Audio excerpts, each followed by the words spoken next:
Welcome everyone to the Women's Faculty Retreat for 2017.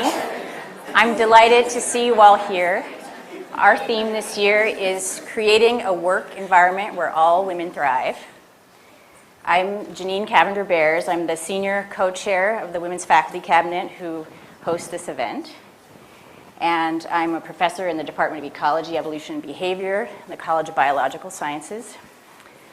I am delighted to introduce our Vice Provost for Faculty and Academic Affairs, Professor Rebecca Ropers-Huilman.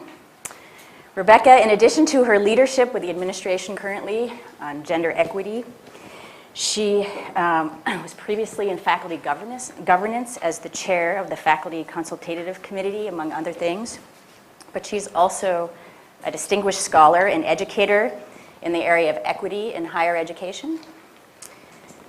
We are privileged and very grateful to have her talk to us in her role as Vice Provost, welcoming us here, but also as a scholar to give us a brief perspective on the issues that we're facing today and that provide a context for the whole day. Thank you.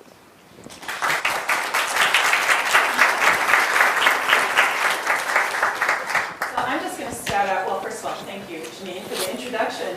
I'm just going to start out by saying how thrilled I am to be here with you all today. I carried from last year's retreat sort of a high throughout the entire year, and some of the themes that came out from last year. How many of you were here last year at the retreat?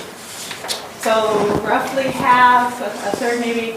I will tell the ones of you who were not here last year, you're in for a treat today.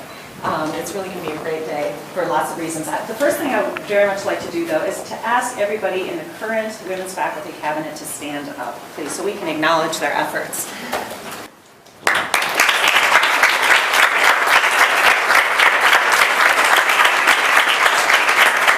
Thank you so much. The people on the cabinet, as I hope most people know, are appointed to those roles for a 3-year period and really just contribute their expertise, their knowledge, their time to trying to make our institution a better place for equity and for women in higher education. So, with that, what I am set out to do, I'm sorry, a couple other introductions. So, Jody Sanford, who you see taping something to the wall right now, is also one of our faculty in the Humphrey School, as well as somebody who has been active in both university efforts and community efforts in a variety of ways. And she's going to be sort of helping us to document and listen throughout the day, hopefully to spur what we learn, what we think about, what we create today into action. So if she pops into a conversation here or there, she's not just lurking, she's listening and learning and helping us move forward. Another person that I would like to recognize is sitting in the very back. Peg, would you please stand too? Peg has been our Women's Center Director for a decade now and is now stepping out of that role to assume some other duties, thankfully still within the institution, but Peg has just been wonderful, both in the institution, where I think a lot of us have seen the results of her actions, but also on the national scene, where she participates in the National Women's Studies Association and with the Women's Center Network as well. So can we please thank Peg for her.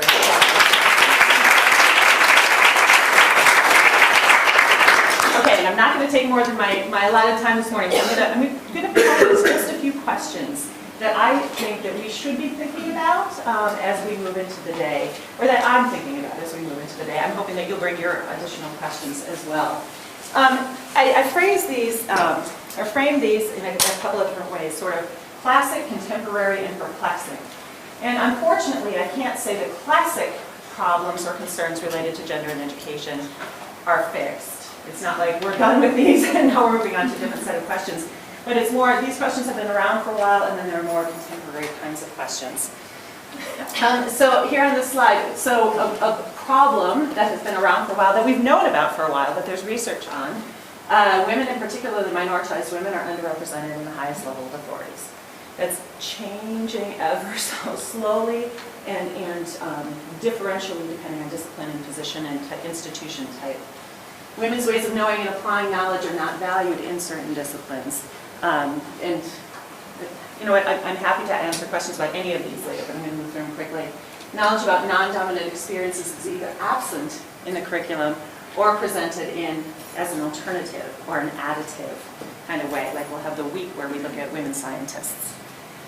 Informal knowledge sharing and mentoring are often driven by masculine norms and preferences. And violence and harassment are directed at women at all levels. So just because you're in a senior level position doesn't mean you're immune somehow from violence, harassment, as unfortunately we've seen at the University of Minnesota. So contemporary problems that have been more recently brought up or given attention to, that white, straight, able-bodied women have benefited from policies and practices to promote women in many fields, but women with other non-dominant identities that intersect with their gender identity have seen less progress in that area. So when we speak about women, we really have to be thinking about which women and how are we defining that, and can we really, how do the policies and practices that we put forward affect women differentially, however defined. That gender is not a dichotomous variable. Gender identity and expression can be the basis for discrimination. So even as I was preparing for today, I was thinking, oh, is it gender in higher education? Is it women in higher education? Because we really have to think about what women means, first of all, and for people who don't identify as women, or people who are transgender, how do we think about equity in higher education in relation to those concepts? Women and people of color do disproportionate service in the academy in ways that are often undervalued. And this one I thought, I put it in contemporary problems simply because it feels like it's been getting more attention lately. But the reality is that this has been happening for a long, long time. So this could have also come into the classic sort of questions and problems. And then hierarchies established in the academy are themselves gendered. And I just got a little bit of information for us from the University of Minnesota. This is pulled specifically from the Twin Cities campus. Do we have folks from system campuses here, or are we mostly a Twin Cities group? Twin Cities. Twin Cities? Okay. Are you from one of the other? I'm from Blue. Perfect. Okay, so I did skim the non-Twin Cities campuses, and the patterns don't look all that different. We do see change a little bit in faculty, in that men were 71% in 2003 of all faculty. In 2016, 62%. If you broke that down nationally, the numbers for full professors, so faculty is all faculty of all ranks. If you broke that down into full professors, you're going to see a greater gender disparity too. So this masks some differences here as well. And then if you look at these other. Oh, thank you. I'm not talking loud enough. This microphone is still on, so it's causing. Oh, okay. Great. Thank you. Thank you. If you look at these other positions, then they are predominantly women. I thought this one was interesting too, though, in that we're moving towards more men in graduate assistants. And I looked it up just to check my own understandings, that it's 47% of graduate students at the University of Minnesota Twin Cities are men, but they hold 55% of the graduate assistantships. Now, and we could ask a lot of questions about that. What fields are people in and everything. But it's when we see that difference, then I think it's worth asking questions about why. So perplexing problems, and what I thought when I was creating this is, what are some problems that I'm really struggling with, that I do not know the answers to, and frankly that I'm going to be listening for some ideas, some answers today. This first one, how do we acknowledge and mitigate against implicit bias in an organization that prides itself on its ability to determine merit? If we understand that we have implicit bias, then it's a little easier to say, oh gosh, we need to put these checks and balances in. But if we really think, well, we're the experts, we know how to determine merit, we know how to determine quality, and here's our set way that we've done it for 50 years, then that's tricky. This second one, how do we create higher education institutions that don't systematically exclude people who want to actively parent or have a life outside of work? And another way of thinking about this, and notice I didn't say women, because I think if we only talk about women, then we're reifying and perpetuating gender distinctions and norms around that. So, and the question, do we really only want people who are obsessive about their work and don't have any influence from outside of that work creating knowledge and teaching and creating what I would say the next society? And I think we do need some of those people. So if you're one of those, I'm not trying to diss you at all. Thank you for your contributions. But I really think that we need to have people who have a variety of lives and who are informed by the larger world outside of the academy as we create knowledge and teach within the academy too. So that's a big question for me. How can we value collaborative work in a system that prides itself on individual contributions? Because there are moves towards that, but one of my major roles is related to promotion and tenure. And so I get to read all the files that come through each year, and it's really hard to figure out how to value collaboration.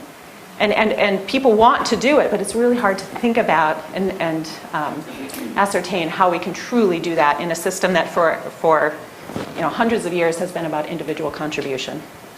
And then this one, how do we facilitate honest conversations about how our institutions are structured to support and promote particular groups of people while leaving out others? Once we acknowledge this, how can we change it? And I'm just going to give an example that I hesitate to give because it makes me very uncomfortable. But I'm going to give an example. So a team of us worked on an advanced grant to try to promote women's involvement in STEM earlier this spring. And Rhonda is in the group, and who else is here? Christy's here, a couple of us, who had worked on that grant. And what we found is that in our three biggest science colleges, so CFANS, CSE, and CBS, there were 3 women from underrepresented groups in all 3 of those colleges, 3 total.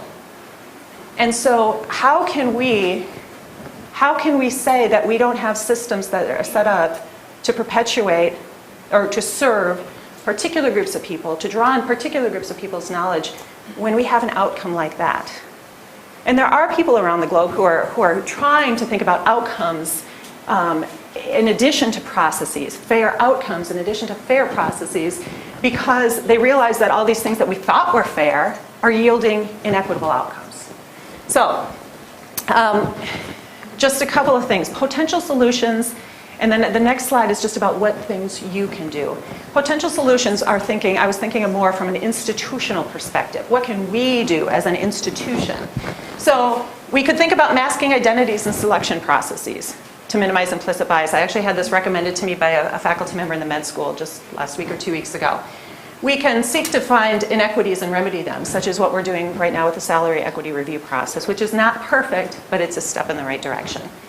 We can create coalitions and alliances to challenge and change inequitable practices, something that PEG has run for quite a while, the Women's Leadership Institute. It feels to me like that's one of the steps that we can do to create these coalitions and get people to know each other and work with each other across different boundaries.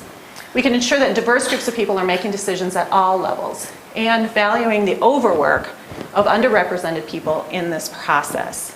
Because we're at this, when we have inequitable outcomes and participation, then we inevitably will be asking for those people who are minoritized to serve more.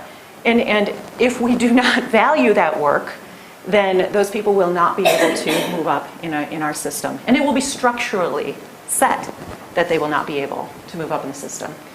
And then ensuring that all people see equity as their responsibility regardless of their identities. So it's not just, I don't have that experience, therefore I have no responsibility to ensure that experience or those knowledges are respected. I do, we do. And make that a part of people's job descriptions. Some of you may have seen in the Chronicle of Higher Education that the University of Wisconsin-Eau Claire is doing just that right now. And I'm watching with great curiosity as to how that's going to happen. What you can do as an individual, recognize your own power. Sometimes, this sounds silly perhaps, but I really think that sometimes we don't recognize that. We don't realize that if we say something, if we do something, if we raise the question, that sometimes that moves things. Sometimes it's simply that people haven't noticed. Systematically identify inequitable processes and outcomes and work with others to change those. I will say in the University of Minnesota, and I would say in most universities, especially faculty, but everybody, has a lot of power if you call the question and say this is not okay.